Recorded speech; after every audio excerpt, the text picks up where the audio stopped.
ठाकुर जी से प्रार्थना करें, क्योंकि सब जानते हैं कि गौ माता की बात ठाकुर जी कभी नहीं टालते। तो उनके रूप में जाकर कहते हैं कि आप अवतार ग्रहण करें, तब जाके ठाकुर जी अवतार ग्रहण करते। तो महाराज हमें भी उनकी रक्षा करनी है जो ठाकुर जी की सबसे ज्यादा लाडली है। एक गौ माता ही है जो ठाकुर जी जब थे तब भी थी और आज भी है, और सब चले गए, ग्वाल बाल यशोदा मैया नंद बाबा सब चले गए उनके साथ, लेकिन एक गौ माता है जो उनके समय भी थी और हमारे समय भी। महाराज गौशालाएं बनी है, सब है। कई भक्त है जिनसे कहा जाता है भाई आप घर में भी पाले गैया को, कई कह देते भाई नहीं पाल सकते। तो एक चीज आप सब कर सकते हैं, मैं आपसे प्रार्थना करती हूँ, आप रोज गौ माता के लिए रोटी तो निकाल सकते हैं। कितने हैं जो निकालते हैं रोजाना गौ माता के लिए, निकाल के रख देते हैं, है ना? कितने हैं जो उन्हें खिलाने भी जाते हैं? देखिए वहीं हाथ कम हो गए। अपने में ही डब्बे में लास्ट में रखी हुई है गौ माता की रोटी है, तो खाया किसने? गौ माता की रोटी है। तो सब अधिकतर यही करते हैं, गौ माता की रोटी जरूर निकालते पर वो डब्बे में ही पड़ी रह जाती है। आधे हाथ कम हो गई ये कहने को जब मैंने कहा कि कौन कौन खिलाने जाता है। तो एक अगर आप मुझे वचन दे कि आप रोजाना गौ माता की रोटी तो निकालेंगे पर उसे डब्बे में नहीं रखेंगे, वो गौ माता को जाकर खिलाएंगे भी, कितने वचन देते वो ऐसा करेंगे? बहुत बहुत धन्यवाद आपका, लेकिन इस वचन को पूरा जरूर करना। तो महाराज हाँ, अब आपको मैंने अभी से नहीं कहा कि प्लानिंग करने कि सुबह कौन कौन साथ चलेगा गौ माता को रोटी खिलाने।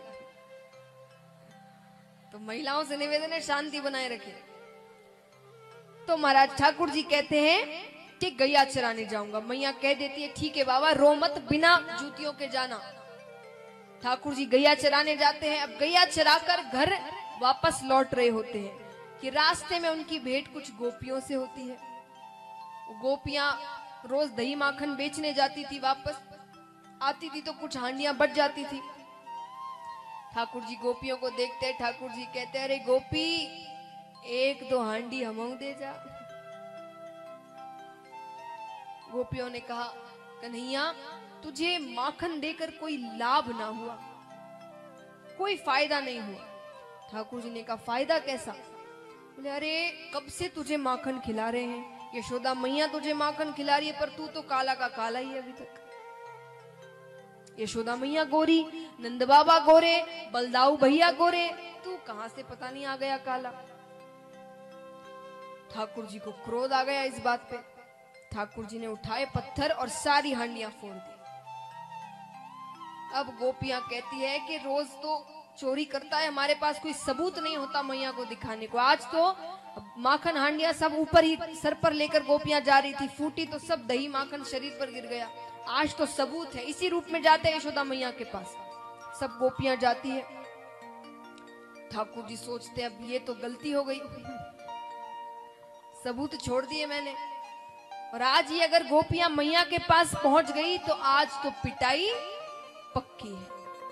तो कैसे तैसे दौड़ते भागते गिरते पड़ते गोपियों से पहले कन्हैया घर पहुंचते हैं, और घर पहुंचने से पहले धूल मिट्टी में लोटपोट हो जाते हैं, श्रृंगार बिगाड़ लेते हैं, और मैया से जाकर कहते हैं कि आज गोपियों ने मुझे बहुत मारा।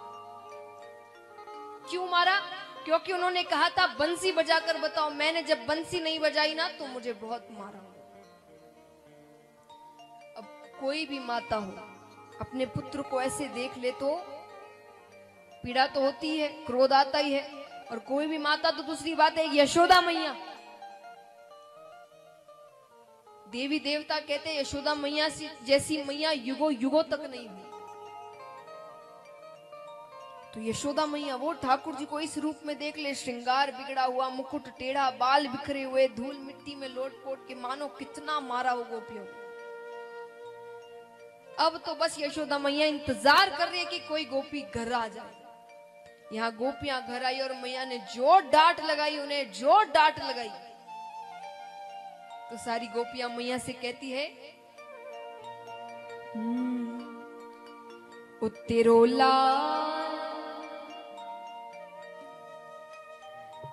लाल यशोदा छल गयो री मेरो माखन चुरा कर बदल गयो री। ऐसा बदला है मानो कितना सीधा साधा हो ये। तो तेरो लाल यशोदा छल गयो री मेरो माखन चुरा कर बदल गयो री। ओ तेरो लाल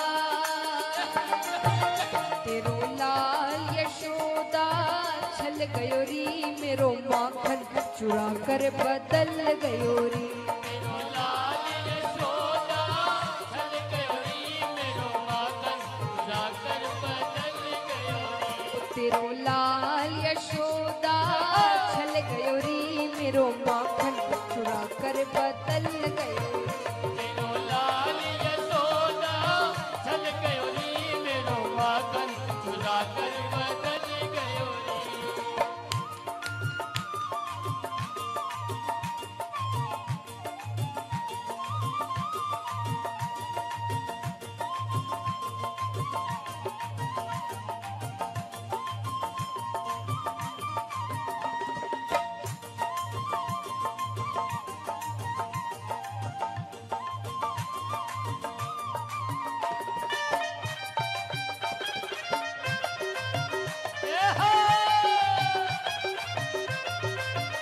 भाई तालियां जोरदार जो चाहते ठाकुर जी उनके घर माखन चोरी करने आए।